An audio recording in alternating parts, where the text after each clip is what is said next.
Welcome to the Yield Tactics podcast, your go-to source for all topics related to yield and revenue management, pricing strategies, and industry insights. We're diving deep into the dynamic world of revenue management and pricing across various sectors, with a particular focus on travel, leisure, transportation industries, and beyond. From airlines optimizing seat inventory to hotels adjusting room rates based on demand, and even to theme parks maximizing ticket sales, yield management plays a crucial role in ensuring businesses extract the maximum value from their resources. Joining us are Yield Tactics senior consultants and partners, industry experts, thought leaders, and pioneers in the field of revenue management, who will share their expertise, experiences, and innovative strategies to help you stay ahead in this ever-evolving landscape. This podcast is brought to you by Yield Tactics and Airline Tactics, the foremost consulting firm specializing in revenue management and pricing, serving clients worldwide.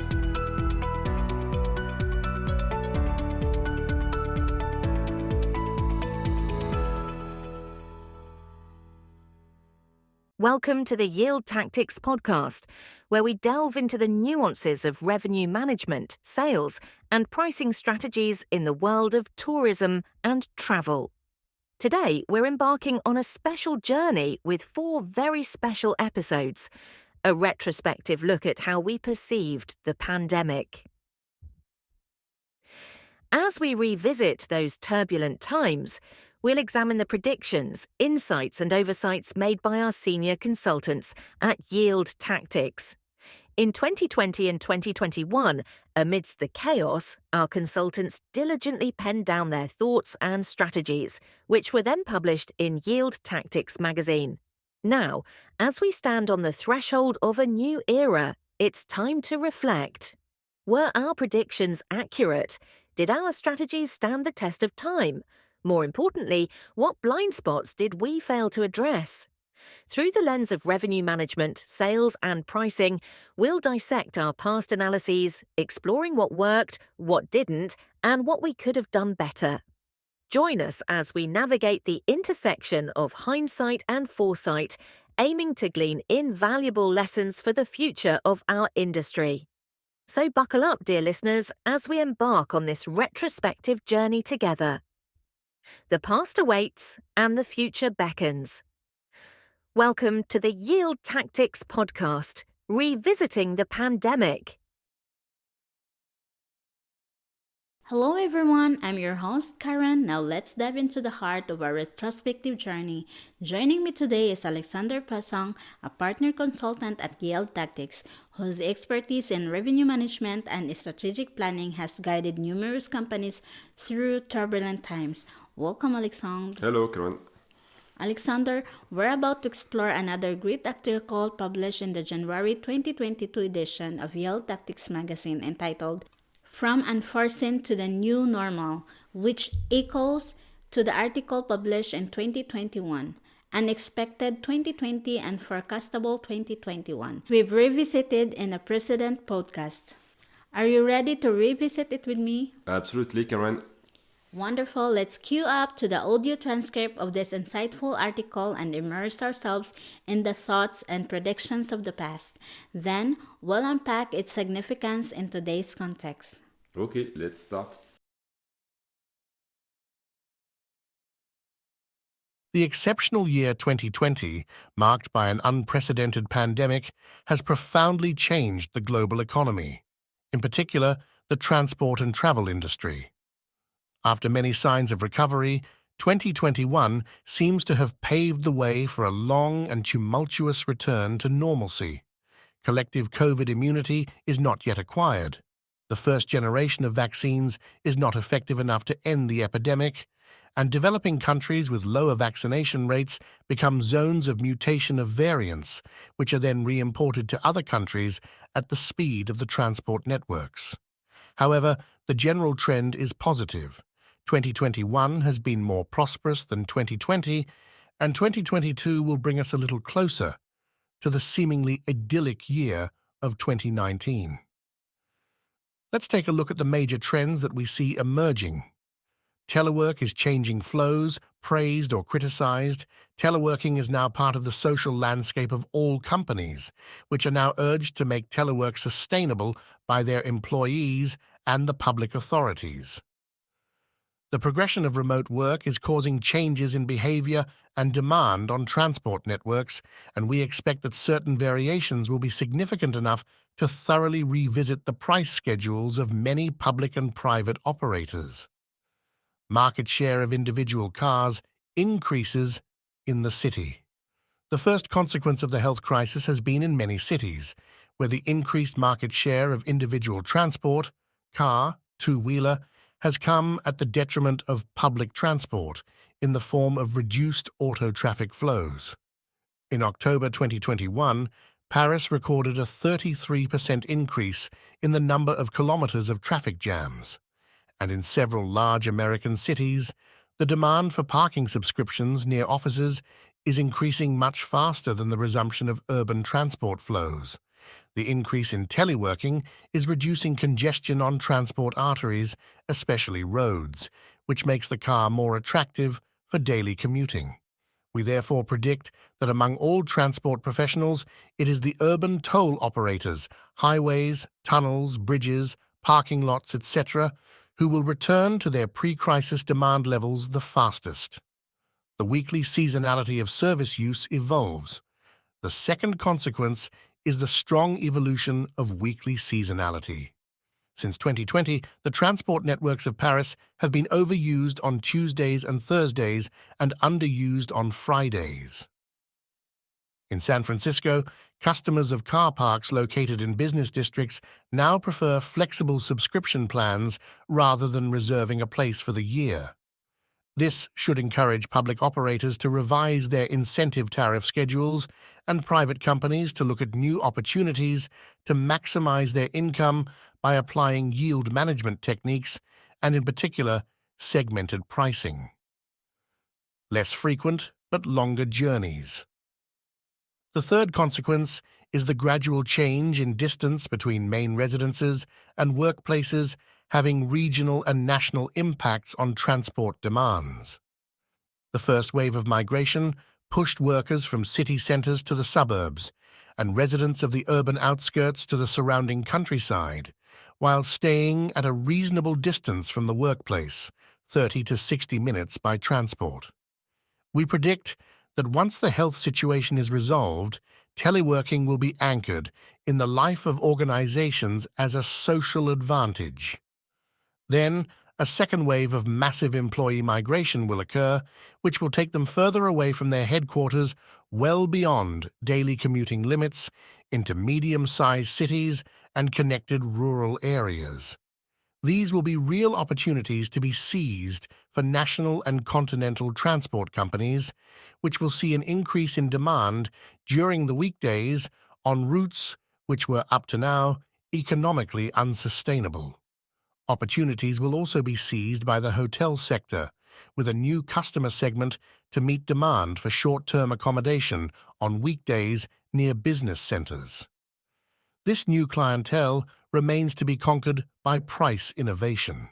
For example, the French National Railway Company, SNCF, launched in September 2021 its Max Actif pricing offer intended for teleworkers. We will also be following closely in Europe and elsewhere the relaunch of night trains, which could be popular with this new clientele. Less polarized business travel. The fourth consequence of teleworking in a post-COVID era will concern business travel. Business travel will originate less often from larger train stations and airports of megalopolises, and the volume of business travelers departing from a multitude of secondary cities will increase. There will be an increase in demand from small airports whose service, or at least connectivity, will be strategic for intercontinental airlines wishing to supply their hubs. We are seeing the birth of a multitude of small continental airlines that specialize in secondary routes. The post-COVID business travel economy will have to incorporate the connectivity of small communities. Intercontinental airlines should enrich and secure their local business partnerships if they are to continue to be relevant to travel buyers of large multinationals. The first 100 kilometers for business trips, and also to a lesser extent for individual trips, the experience of the traveler's first 100 kilometers will be decisive and will condition the choice of a travel solution. Technology companies will have great added value in calculating the most optimized intermodal combinations, time, money, and reliability for business travel, and a new generation of reservation systems will need to be created. Service providers who master the organization and sale of intermodality at the national, continental, and international levels will capture a significant portion of the value of the travel industry. Until then, the advice of travel agencies will be very useful. Teleworking will remain in the minority for a long time.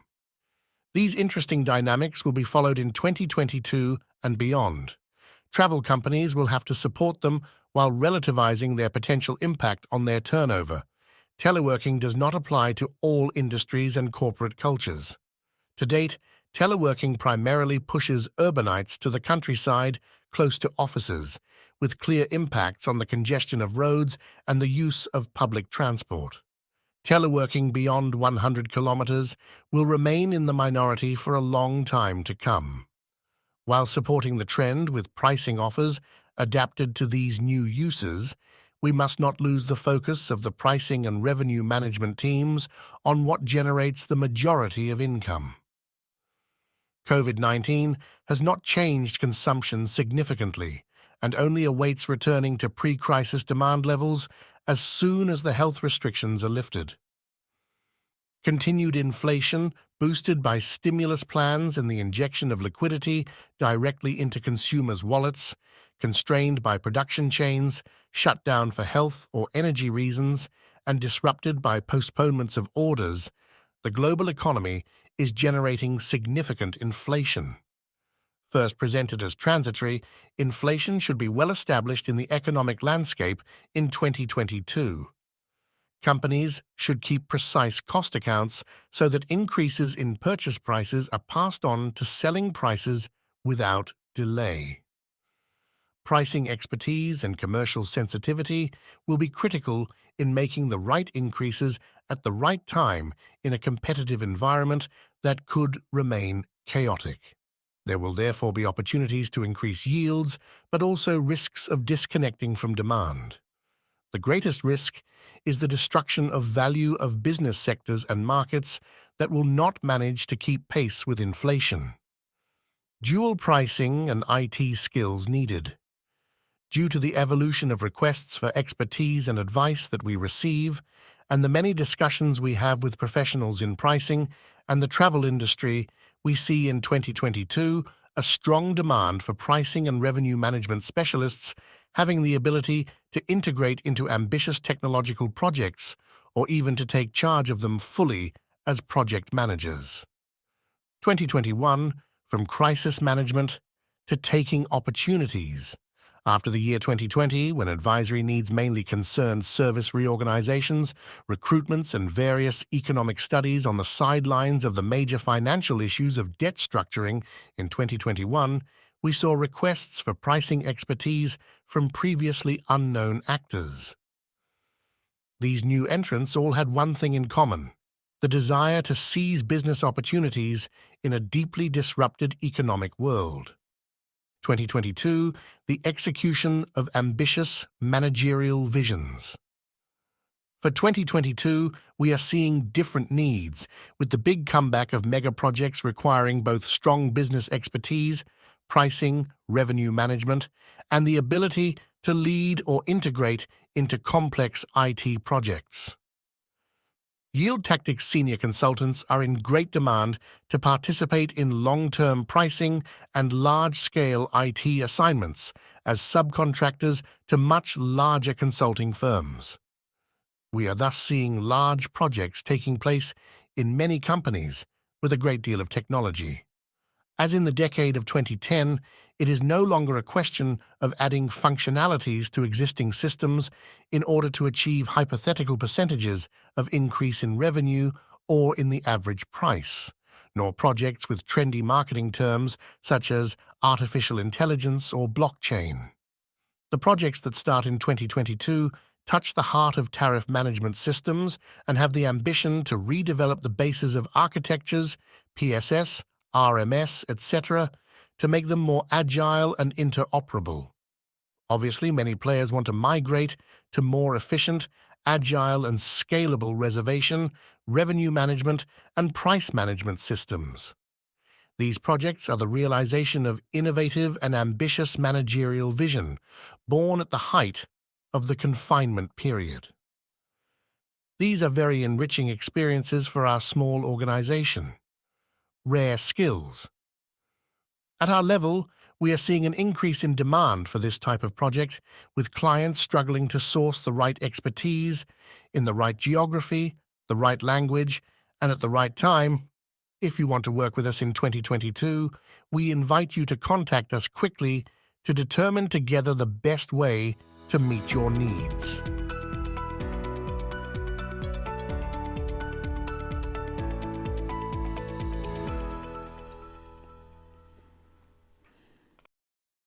Alexander, as I was reading through this article, I couldn't help but notice a difference compared to the others we've revisited. While those articles still ring true with their accurate predictions, I get the sense that with this one, while everything seems correct, some passages appear outdated and no longer relevant. Yes, Karen, absolutely. The statement about the market share of individual cars increasing in the city doesn't make sense anymore. However, we have to remember that when the article was written, vaccines didn't even exist. And of course, an increase in the market share of cars being used in the city isn't really the current trend, especially considering the environmental policies in cities, particularly in Europe, where alternative and high-quality public transportation options are available. What about the evolution of the weekly seasonality of service usage? Certainly, with remote working is definitively happening, and I would say in some business areas to a far greater extent that we could have imagined. But then when it comes to the behavior of less frequent but longer journeys, I'm not entirely certain where we stand today. Yes, we will require data for that. I'm not entirely sure if it's still a significant trend, considering that in many aspects, customer consumption of travel and tourism, whether it is for business or leisure, still exhibits characteristics similar to the pre-pandemic period. However, it likely varies significantly from one business to another. But it's certain that statements regarding continued inflation and skills shortage will tune and still remain prevalent today for 4 years after this article was written. Unfortunately, yes, this is a significant concern for our clients. Additionally, geopolitical tensions have intensified, putting pressure on fuel prices and exacerbating inflation. Thank you so much, Alex. This concludes the fourth and final episodes of our series Revisiting the Pandemic. In our next episode, we'll be shifting our focus definitively to what's currently happening in revenue management and pricing for 2025. Thank you, Karen. Goodbye.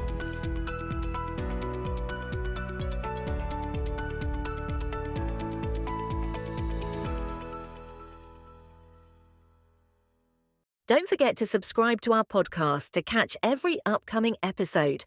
And if you have any questions, comments, or topics you'd like us to cover, feel free to reach out to us. Stay connected with us on LinkedIn and visit our websites yieldtactics.com and airlinetactics.com for more exclusive content and information about our consulting and training services. From our websites, you can download the Yield Tactics magazine for free, featuring in-depth articles covering topics such as organizational transformation, advanced pricing techniques, marketing, revenue optimization, and distribution.